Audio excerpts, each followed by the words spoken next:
శబరిమలపైన అయ్యప్ప కోరినట్టుగా ఆలయ నిర్మాణాన్ని అతి వేగంగా జరిపించాడు రాజశేఖర మహారాజు.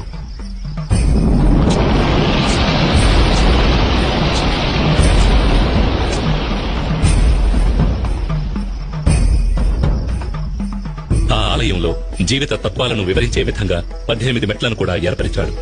ఈ 18 పవిత్రమైన మెట్లు 18 కొండలకు, 18 మంది దేవతలకు, 18 తత్వాలకు ఆనవాలుగా ఉన్నాయి. 18 కొండలైన ఇంటిపారమల, కాళేకట్టిమల, పుదుచ్చేరిమల, కరిమల, తలైపారామల, దేవరమల, శ్రీపాదమల, మైలాడుమల, మాతంగమల, కాల్కిమల, చిట్రంబలమల, సుందరమల, నాగాంబలమల, గౌండమల, నిలకల్మల, నీలిమల, పొన్నాంబలమల, శబరిమల వంటి కొండలను 18 మంది దేవతలైన వినాయకుడు, శివుడు, పార్వతి, కుమారస్వామి, బ్రహ్మ, విష్ణు, రంగనాథుడు, కాళి, యముడు, సూర్యుడు, చంద్రుడు, కుజుడు, బుధుడు, బృహస్పతి, శుక్రుడు, శనీశ్వరుడు, రాహువు, కేతువు అనే దేవతలను 18 తత్వాలైన చూడడం, వినడం, సువాసన, రుచి, స్పర్శ, కామం, దురాశ, క్రోధం, లోభం, మోహం, మదం, మాత్సర్యం, డాంబికం, సాత్వికం, రాజసం, తామసం, విద్య, అవిద్య వంటి గుణాలను తెలియజెప్పే విధంగా స్వామి తత్వాధీనుడై ఉన్నాడని తెలియజెప్పడమే ఈ 18 మెట్ల ఉద్దేశం.